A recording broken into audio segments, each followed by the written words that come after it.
والصلاة والسلام على سيد الأنبياء والمرسلين وعلى آله وأصحابه أجمعين. أما بعد فأعوذ بالله من الشيطان الرجيم. بسم الله الرحمن الرحيم. الحمد لله رب العالمين الرحمن الرحيم مالك يوم الدين. إياك نعبد وإياك نستعين. اهدنا الصراط المستقيم صراط الذين أنعمت عليهم غير المغضوب عليهم ولا الضالين. آمين. صدق الله العظيم. قال الله تبارك وتعالى في شأن حبيبه الكريم: إن الله وملائكته يصلون على النبي يا أيها الذين آمنوا صلوا عليه وسلموا تسليما. اللهم صل على سيدنا ومولانا محمد وعلى آل سيدنا ومولانا محمد وبارك وسلم. الصلاة والسلام عليك يا سيدي يا رسول الله وعلى آلك وأصحابك يا سيدي يا حبيب الله. الصلاة والسلام عليك يا سيدي يا نبي الله وعلى آلك وأصحابك يا سيدي يا خير خلق الله. سب سے اولا و اعلیٰ ہمارا نبی، سب سے بالا و والا ہمارا نبی، خلق سے اولیاء، اولیاء سے رسول، سب رسولوں سے اعلیٰ ہمارا نبی، اور ملک کونین میں انبیاء تاجدار، ملک کونین میں انبیاء تاجدار، تاجداروں کا آقا ہمارا نبی، اور سارے اونچوں سے اونچا اچھا، سارے اونچوں سے اونچا سمجھیے جسے ہے اس اونچے سے بھی اونچا ہمارا نبی، اور سارے اچھوں سے اچھا سمجھیے جسے ہے اس اچھے سے بھی اچھا ہمارا نبی، اور غمزدوں کو رضا مجدہ دیجیے کہ ہے بے قصوں کا سہارا ہمارا نبی۔ اور قرآن کے حوالے سے کہ مسلمان جب تلک قرآن پر عامل تھے دنیا میں، حکومت، کامرانی اور سب حاصل تھے دنیا میں، اور ہم نے جب سے بلایا قرآن کو اغوائے شیطان سے، ہوئے محروم تب ہی سے مسلمان فضل رحمہ سے، الہی وہ سبق بھولا ہوا پھر یاد ہو جائے، سب کہہ دے آمین۔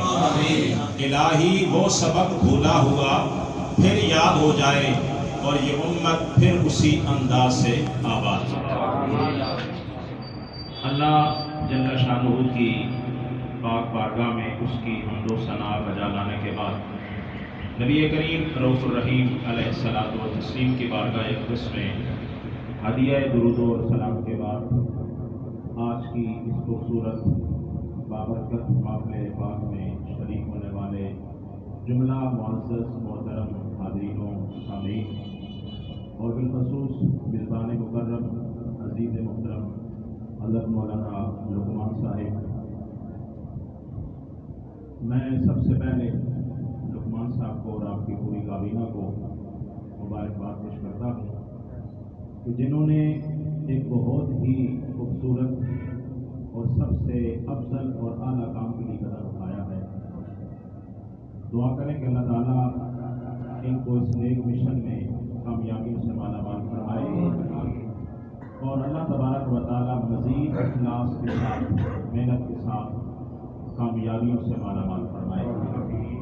حضرات گرامی، چونکہ رمضان شریف کی آمد ہے اور بڑا خاص موقع ہے، اس موقع کی مناسبت سے انہوں نے بہت اچھا قدم اٹھایا ہے، درس قرآن کا آغاز کیا ہے، تو آپ حضرات سے بھی گزارش ہے کہ آپ اس میں بھرپور دلچسپی لیں اور قرآن پاک سیکھنے کی، قرآن پاک کو سمجھنے کی کوشش کریں، تاکہ ہماری زندگی کا جو مقصد ہے ہمیں وہ سمجھ آئے۔ لیکن ہم زندگی گزار رہے ہیں، پتہ کوئی نہیں کیوں آئے، اور اسی طرح جناب جیسا چاہ زندگی گزاری اور چلے گئے، حالانکہ زندگی کا یہ مقصد کبھی بھی نہیں ہے کہ انسان دنیا میں آئے، جناب والدین نے اس کی پرورش کی، بڑا ہوا، تعلیم حاصل کی، مکان بنایا، پلاٹ خریدا، شادیاں کی، کاروبار کیا۔ زندگی کا یہ مقصد نہیں ہے، مقصد کچھ اور ہے۔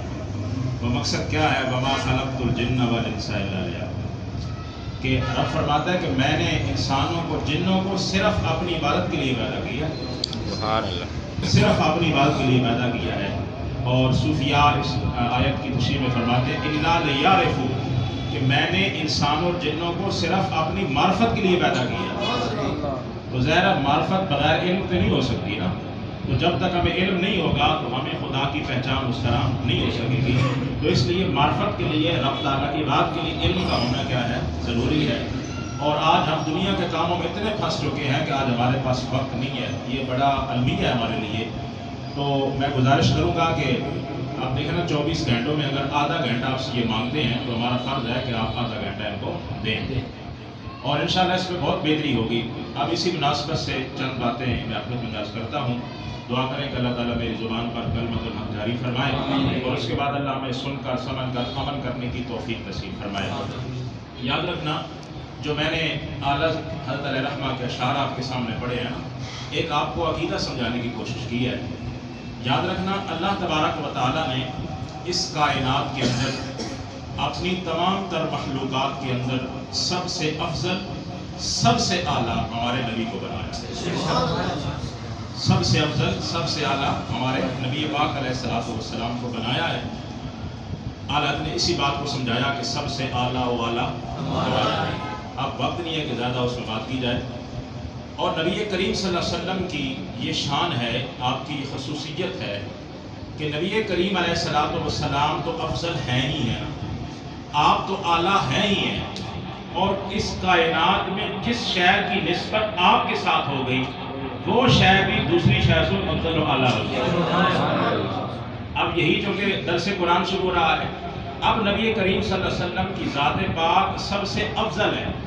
تو اللہ تبارک و تعالیٰ نے جو کلام پاک اپنے حبیب علیہ السلام کے قلب اطہر پر نازل فرمایا وہ کلام بھی سارے کلاموں سے جو اللہ نے ہماری ہدایت کے لیے، ہمارے رہنمائی کے لیے اپنے حبیب کو کتاب قرآن مجید کی صورت میں عطا فرمائی، وہ کتاب بھی تمام کتابی آسمانوں سے اعلیٰ ہے.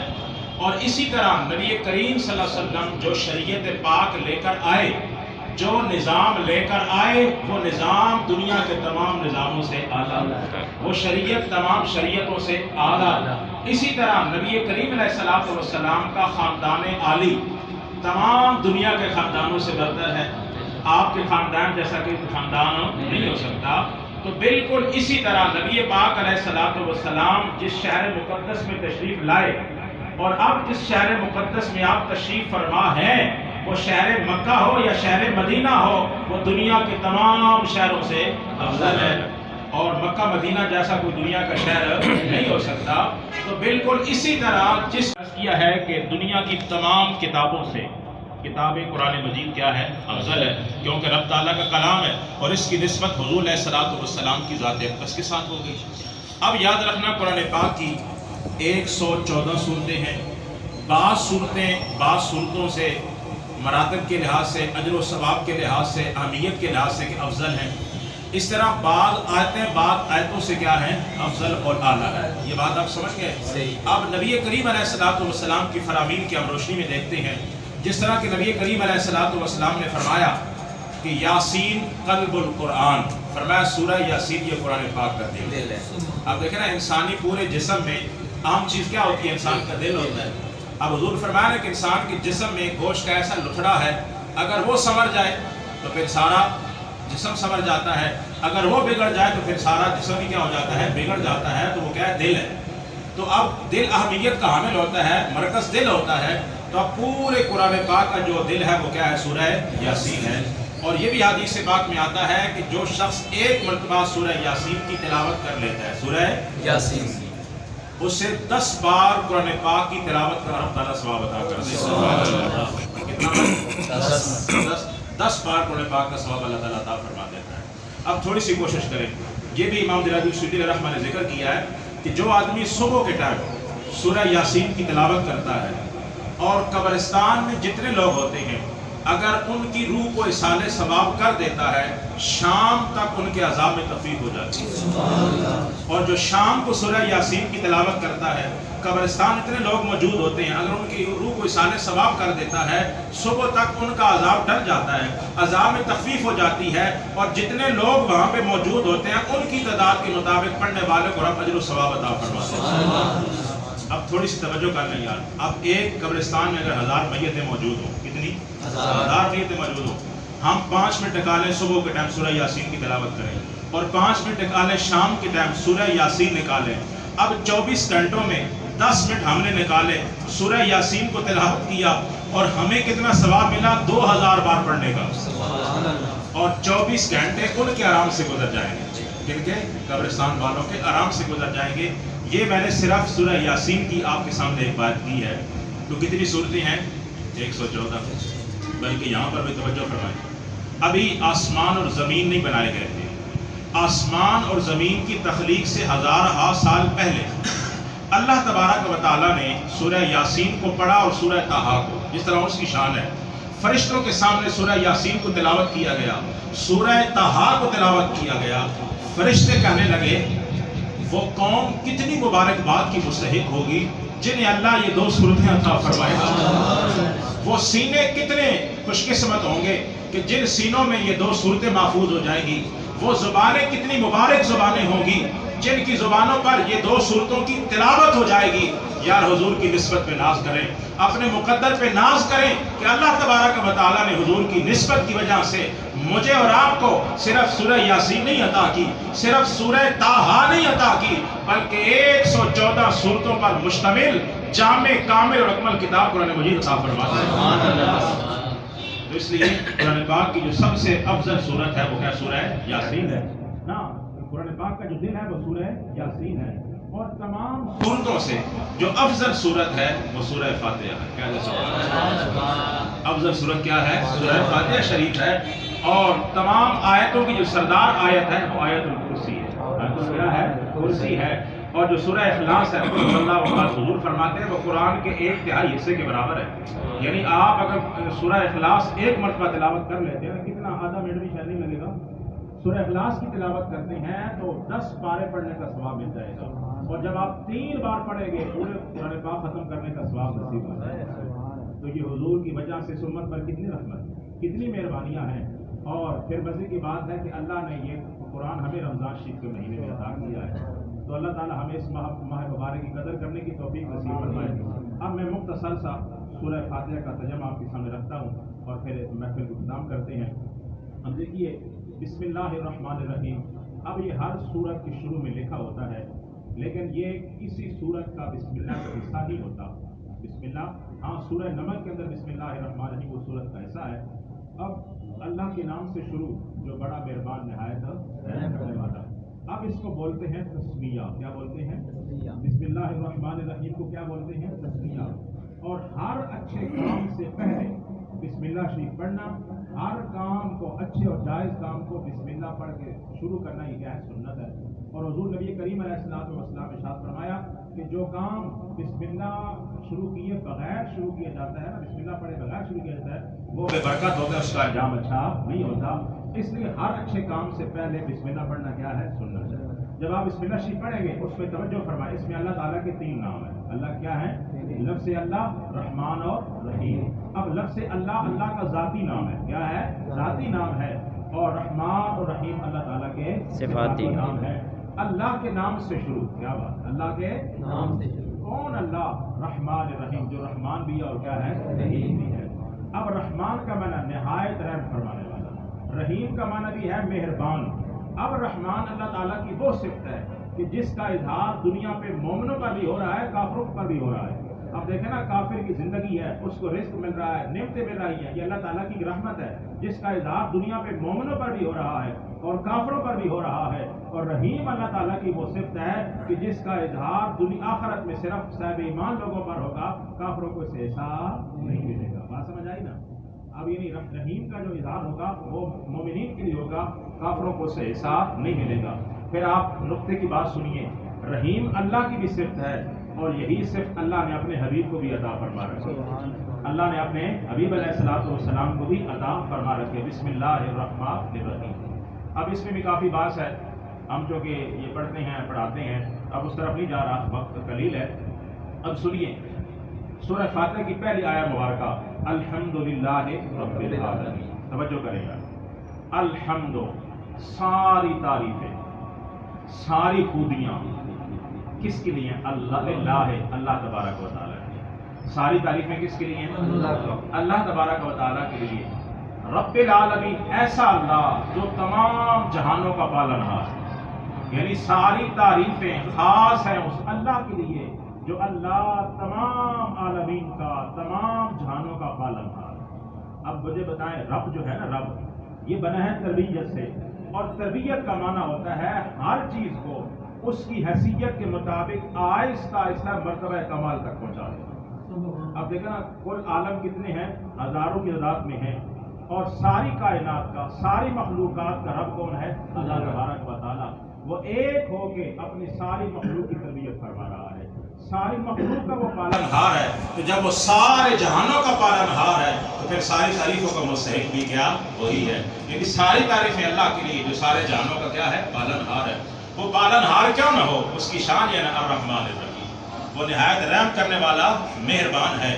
آگے فرمایا مالک یوم الدین، وہ مالک ہے روز جزا کا، وہ مالک ہے قیامت کے دن کا۔ اب دیکھیں نا، اللہ تعالیٰ تو آج بھی ہر چیز کا مالک ہے، لیکن یہ کیوں کہہ رہے ہیں کہ وہ روز جزا کا مالک ہے؟ اس لیے دنیا میں ہر شخص دعویٰ کرتا ہے یہ مکان میرا ہے، یہ گاڑی میری ہے، یہ پلاٹ میرا ہے، ہر شخص کو کوئی نہ کوئی دعویٰ ہے، لیکن جب کل قیامت کے دن اعلان ہوگا نا، لمن الملک اليوم، آج کس کی بادشاہت ہے، آج کس کی بادشاہت ہے، تو سارے پھر خاموش ہو جائیں گے، جواب دیجیے گا للہ الواحد القہار، آج وہی مالک ہے جو واحد بھی ہے، اکیلا بھی ہے، اور سب چیزوں پر غالب بھی ہے۔ حضرات گرامی، مالک یوم الدین، انسان اگر اس پہ غور کرے نا کہ مالک یوم الدین، وہ قیامت کے دن کا وہ مالک ہے، روز جزا کا وہ مالک ہے، تو پھر انسان دنیا میں غلط کام نہ کرے۔ ہمارا عقیدہ اس پہ پختہ ہونا چاہیے کہ آج ہم جو کچھ کر رہے ہیں، اچھا کر رہے ہیں یا برا کر رہے ہیں، اس کی جزا ہمیں ملنی ہے۔ اگر اچھا کریں گے تو اس کی جزا انعام کی صورت میں ملے گی، رب کے ثواب کی صورت میں ملے گی، اور رب کی رضا کی صورت میں ملے گی۔ لیکن اگر ہم برا کریں گے پھر جزا سزا کے طور پر ملے گی، پھر سزا ہو جائے گی۔ اس لیے انسان کے ذہن میں ہونا چاہیے، جب زندگی گزار رہا ہے نا، زندگی کے شب و روز گزار رہا ہے، زندگی کے معمولات طے کر رہا ہے، تو انسان کے ذہن میں یہ ہونا چاہیے کہ مالک یوم الدین، وہ قیامت کے دن کا مالک بھی ہے۔ جب وہ روز جزا کا مالک ہے تو پھر بندہ کیا کہتا ہے؟ ایاک نعبد، ایاک، خاص تیری ہم عبادت کرتے ہیں، و ایاک نستعین، اور خاص کر تجھ ہی سے ہم مدد مانگتے ہیں، یعنی تیری عبادت بھی کرتے ہیں اور تجھ سے، بولے نا، تجھ سے مدد۔ اب دیکھیے، ایاک نعبد و ایاک نستعین، یہ نعبد اور نستعین یہ جمع کے صیغے ہیں، جمع کے کیا ہے؟ صیغے ہیں۔ اب بندہ جب جماعت سے نماز پڑھ رہا ہے تو اکٹھا ذکر کر رہا ہے، اللہ کی عبادت کر رہا ہے، تو پھر تو سمجھ آ رہا ہے کہ ہم سارے مل کر تیری عبادت کرتے ہیں، یا ہم سارے مل کر تجھ سے مدد حاصل کر رہے ہیں۔ لیکن جب اکیلا بیٹھا ہے، اکیلے نماز پڑھ رہا ہے، تو پھر عقل تو کہتی ہے نا ایاک اعبد ہونا چاہیے، ایاک استعین ہونا چاہیے کہ مولا میں تیری بات کرتا ہوں اور میں تجھ سے مدد مانگتا ہوں، لیکن اکیلا ہو کے پھر بھی کہہ رہا ہے ہم سارے تیری بات کرتے ہیں اور سارے ہی تجھ سے مدد مانگتے ہیں۔ تو معنی کیا ہے کہ جب بندہ اکیلا بھی ہوتا ہے نا، اس کے ساتھ فرشتے موجود ہوتے ہیں۔ کیا ہوتے ہیں؟ فرشتے موجود ہوتے ہیں۔ یا اکیلا نہیں، سارے مسلمانوں کو ملا کے کہہ رہا ہوتا ہے کہ مولا ہم سارے تیری بات کرتے ہیں اور ہم سارے تجھ ہی سے مدد مانگتے ہیں۔ اس کی وجہ یہ ہے کہ جب اجتماعی طور پر اللہ کی عبادت کی جاتی ہے، اجتماعی طور پر دعا کی جاتی ہے، اجتماعی طور پر ذکر کیا جاتا ہے، تو وہ عبادت اللہ کی بارگاہ میں قبول ہو جاتی ہے۔ تو سمجھ آئے، یہی فلسفہ ہے جماعت کے ساتھ نماز پڑھنے کا۔ اس لیے کہ جب جماعت کے ساتھ نماز پڑھتے ہیں نا، اب اس کی 3 صورتیں ہیں۔ اب جماعت میں 100 بندے ہیں، اب ایک صورت یہ ہے کہ سب کی رد ہو جائے، ایک صورت یہ ہے کہ سب کی قبول ہو جائے، ایک صورت یہ ہے کہ بعض کی رد ہو جائے اور بعض کی قبول ہو جائے۔ اب سب کی رد ہو جائے، یہ اللہ کی شان کرم کے خلاف ہے۔ میں رب مہربان ہے نا، وہ اس کی بارگاہ میں 100 بندے بات کر رہے ہیں مل کے، وہ سب کو رد کر دے، یہ بھی نہیں ہو سکتا۔ اور یہ کہے کہ بعض کی قبول کر لے، بعض کو رد کر دے، یہ بھی نہیں ہو سکتا کہ بعض کی قبول کر رہا ہے، بعض کی رد کر رہا ہے۔ تو مطلب یہ ہے کہ جب مل کے کرتے ہیں نا، تو جن لوگوں کی قبول ہوتی ہے اللہ تعالیٰ ان کی وجہ سے دوسروں کو بھی قبول کر لیتا ہے۔ تو یہ فلسفہ ہے جماعت کے ساتھ نماز پڑھنے کا۔ مثال کے طور پر آپ بازار میں رہتے ہیں، اب بازار میں آپ جاتے ہیں، مثلا فروٹ ہے، آپ اس کو خریدنا چاہتے ہیں، ایک پیٹی آپ خریدنا چاہتے ہیں، اب آپ کا سودا ہو جاتا ہے پوری پیٹی کا۔ اب اس کے بعد پورا سودا ہو گیا، پوری آپ نے خرید لی، اس کے بعد آپ کو اختیار نہیں ہے کہ آپ اس کو کھولیں، اچھے لے لیں، اور جو خراب ہیں یا ناقص ہیں ان کو واپس لے لیں، تو معلوم ہوا اچھوں کے ساتھ ناقص بھی بک جاتے ہیں. اچھوں کے ساتھ کیا ہوتے ہیں؟ نعرہ رسالت، نعرہ حیدری، نعرہ غوثیہ، علماء اہل سنت زندہ باد. حضرات گرامی یہی فلسفہ ہے کہ جب ہم اللہ کی بات کرتے ہیں مل کے کرتے ہیں، اب اس میں ہم گناہگار ہیں، سیاہکار ہیں، تو اب جو اللہ کے اس میں نیک بندے شامل ہوتے ہیں، نیک لوگ کھڑے ہوتے ہیں، تو ان کی وجہ سے ہم گناہگاروں کی بات کو بھی صحیح اللہ تعالیٰ اپنی بارگاہ میں قبول فرما لیتا ہے. اس لیے کہتے ہیں یا کا نعبدو، خاص تیری ہم عبادت کرتے ہیں، وَإِيَّاكَ نَسْتَعِينُ، اور خاص تجھ سے ہم مدد چاہتے ہیں. اب اهدنا الصراط المستقیم، حالانکہ یہ ایک آیت میں گھنٹوں بیان ہو سکتا ہے لیکن وقت کر نہیں دے رہا. اهدنا الصراط المستقیم، پھر بندہ دعا کرتا ہے اهدنا، چلا ہمیں سیدھے راستے پر، اور ہمیں صراط مستقیم پر چلا، سیدھے راستے پر چلا. یہ صراط مستقیم کیا ہوتا ہے؟ صراط کا معنی ہوتا ہے راستہ، مستقیم کا ہوتا ہے بالکل سیدھا راستہ جس میں ذرا بار بھی ٹیڑھا پر نہ ہو، جو سیدھا آپ کو منزل مقصود تک پہنچا دے، اسے مستقیم کہتے ہیں. کیا کہتے ہیں؟ مستقیم کہتے ہیں. اهدنا الصراط المستقیم. اور یاد رکھیں جو عقیدہ اہل سنت ہے یہی صراط مستقیم. اللہ کرے ہم اس عقیدے پر قائم رہیں. جو عقیدہ اہل سنت کا ہے نا یہی صراط مستقیم ہے. جو مذہب اسلام ہے، جو دین اسلام ہے، یہی صراط مستقیم ہے. کسی مذہب میں افراط ہے، حد سے زیادہ تجاوز ہے، کسی میں حد درجے سے کیا تفریط ہے، کمی ہے. اب جو درمیانہ راستہ ہے، جو سیدھا راستہ ہے، وہ کیا ہے؟ صراط مستقیم. وہ بولو کیا ہے؟ صراط مستقیم ہے. اب صراط مستقیم کی تفسیر کیا ہے؟ صراط الذین انعمت علیہم، راستہ ان لوگوں کا جن پر تو نے انعام کیا ہے. راستہ ان لوگوں پر جن پر تو نے انعام کیا. تو صراط مستقیم انعام یافتہ لوگوں کا راستہ ہے. بولو کس کا ہے؟ وہ انعام یافتہ لوگ کون ہیں؟ من یطع اللہ والرسول فاولئک مع الذین انعم اللہ علیہم من النبیین والصدیقین والشہداء والصالحین. انعام یافتہ لوگ نبی ہیں، صدیقین ہیں، شہداء ہیں اور نیکوکار ہیں. رب کے ولی ہیں. تو معلوم ہوگا جس مذہب میں، جس اسلام میں نبی ہیں اور شہید ہیں، نیک لوگ ہیں، وہی کیا ہے؟ صراط مستقیم ہے. وہی سچا عقیدہ ہے، وہی سچا راستہ ہے. الحمدللہ ہمیں ناز ہے کہ ہمارے عقیدے میں، ہمارے مسلک میں ہمارا مسلک وہ ہے جو نبیوں سے چلا رہا ہے، اور جو شہیدوں کا راستہ ہے، جو صدیقین کا راستہ ہے، جو اللہ کے ولیوں کا راستہ ہے. اگر رب کے ولی آپ کو نظر آئیں گے تو الحمدللہ اہل سنت ہی میں سے نظر آئیں گے. تاجدار گولڈا کا تعلق کس کے ساتھ ہے؟ حضور داتا علی اجمیری کا تعلق کس کے ساتھ ہے؟ خواجہ اجمیری کا تعلق کس کے ساتھ ہے؟ الحمدللہ ہم اس بات پہ ناز ہے کہ ہم صراط مستقیم والے ہیں. ہم صراط مستقیم والے ہیں. راستہ ان لوگوں کا جن پر تو نے انعام کیا ہے. آگے بندہ کہتا ہے غیر المغضوب علیہم ولا الضالین، نہ چلانا ان لوگوں کے راستے پر جن پر تیرا غضب ہوگا، اور نہ ہی گمراہ لوگ. غیر المغضوب علیہم سے مراد یہودی لوگ، ولا الضالین سے مراد تو عیسائی ہیں، نصارہ ہیں. بندہ دعا کرتا ہے مولا ہمیں نبیوں کے راستے پر چلا، صدیقین کے راستے پر چلا، شہیدوں کے راستے پر چلا، نیکوکاروں کے راستے پر چلا، یہودوں اور نصارہ کے راستے پر نہ چلا. تو بڑی عجیب سی بات ہے نا، ہم 5 ٹائم نماز پڑھیں اور نماز میں تو یہ دعا مانگے، اور نماز پڑھنے کے بعد اولیاء کی مخالفت کرنا شروع کر، اور نبی کی تعظیم کو شرک کرنا شروع کر دیں جناب، اور اس طرح کی باتیں کریں، اور ہم یہود و نصارہ کی مخالفت کریں کہ مولا یہود و نصارہ کے راستے پہ نہ چلا، لیکن پھر ہمارا رسم و رواج، ہمارا اٹھنا بیٹھنا، ہمارا طریقہ ان کی تعظیم کے مطابق ہو جائے، تو ہمیں اپنے اس انداز پہ غور کرنا پڑے گا. نجات اسی راستے میں ہے جو اللہ کا پسندیدہ راستہ ہے، وہ کیا ہے؟ صراط مستقیم ہے. تو اللہ تعالیٰ ہمیں صراط مستقیم پر قائم رکھے اور اسی پر اللہ تعالیٰ ہمارا خاتمہ فرمائے. حضرات گرامی، رمضان شریف کی جو کہ آمد ہے، اس لیے آپ سے کوشش کروں گا کہ رمضان شریف میں اب دیکھیں نا کتنا کرم ہے کہ اگر ہم صبح سے لے کر شام تک دیکھیں، رات بھی دیکھیں، بندہ مومن تھوڑے سا غور کر لے، اس کے 24 گھنٹے رب کی بات میں گزر سکتے. وہ جو ہے یا نہیں؟ میرا خیال ہے تھک گیا. 24 گھنٹے کس میں گزر سکتے؟ اب کیسے سنیں؟ اب شروع کرتے ہیں سحری پہ.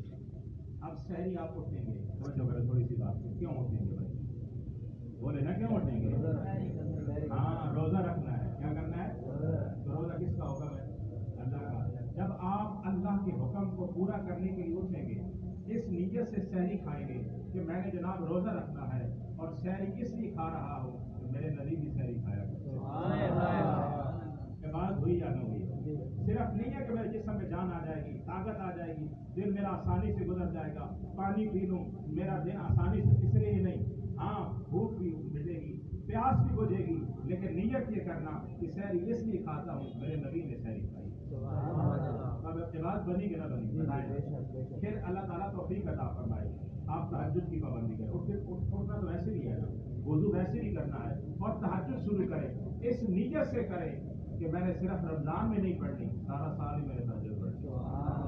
اب مجھے پتا ہے قبولیت کے لمحات ہیں یا نہیں. اب ہو سکتا ہے قبولیت ہو جائے, ساری زندگی تہجد گزار بن جائے, اس سے بڑا فائدہ اور کیا ہو سکتا ہے؟ اس لیے اس نیت سے تہجد کی شروع کرنی ہے. اور پھر تہجد کو صرف نفل نہیں سمجھنا. حضور نے کیا فرمایا, رمضان کا ایک نفل فرض کے برابر ہے یا نہیں ہے نا.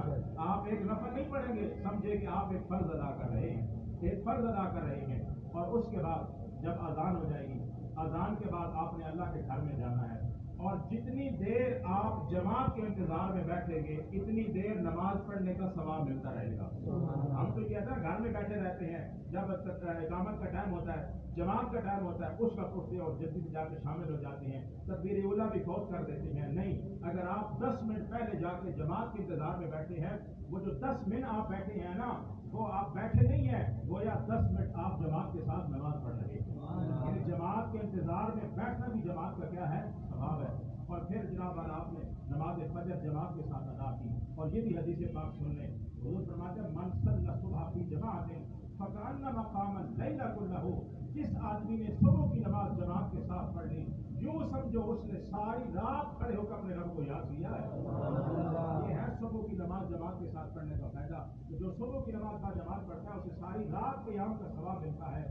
اب ایک بندے نے عشاء کی نماز بعد جماعت پڑھی, صبح کی نماز بعد جماعت پڑھی, وہ ساری رات سویا رہا, اپنے بستر پر لیٹا رہا, نیند کرتا رہا, صبح کے سانس لیتا رہا, لیکن اس کا ثواب کیا لکھا گیا, ساری رات اسے رب کی بارگاہ میں جا کر کھڑے ہونے کی بات کرنے کا ثواب نصیب ہو رہا ہے. یہ ہماری اتنی پیاری شریعت ہے, حضور کی یہ لایا ہوا نظام ہے, یہ آپ کی لائی ہوئی مبارک شریعت ہے. اللہ تعالیٰ ہمیں سمجھ توفیق عطا فرمائے. پھر آپ نماز فجر ادا کریں گے, اس کے بعد آپ کچھ دیر آرام بھی ذرا کرتے ہیں, آرام کریں گے. پھر صبح اٹھنا ہے, تجارت میں جانا ہے, اپنے کاروبار میں جانا ہے. نیت یہ کرنی ہے کہ میں نے نیک کمانا ہے, رزق حلال تلاش کرنا. کیا کرنا ہے؟ اب رزق حلال بھی عبادت ہے یا نہیں, بلکہ تمام فرائض کی بنیاد ہے. اگر پیٹ میں حلال کا لقمہ ہوگا تو پھر راز قبول ہوگی, پھر سجدے قبول ہوں گے, پھر دعائیں قبول ہوں گی. اگر حرام داخل کر رہے ہیں پھر ہمارے کوئی سجدے بھی قبول نہیں ہوں گے. اس لیے جب حلال کمائیں گے, یہ بھی سارا دن آپ نے روزہ رکھو, عبادت ہے یا نہیں, عبادت ہے. اب پھر جب سے پھر آپ دن کی نمازیں آپ ادا کر رہی ہیں, روزہ بھی فرض ادا ہو رہا ہے, دن کی نمازیں بھی فرضیت آپ کی ادا ہو رہی ہے. جب افطاری کا ٹائم آیا, آپ نے افطار کیا اللہ کے نام سے. کسے؟ اللہ کے نام سے. حضور فرماتے ہیں کہ روزے دار کو افطار کے وقت 2 خوشیاں نصیب ہوتی ہیں. ایک خوشی اسے افطار کے وقت نصیب ہوتی ہے, ایک رب سے ملاقات کے وقت نصیب ہوتی ہے. اب دیکھ کتنا انسان خوش ہوتا ہے یار کہ میں نے سارا دن اللہ کے حکم کے مطابق کھایا نہیں, پیا نہیں, اب رب کے حکم کے مطابق ہی کھا پی رہا.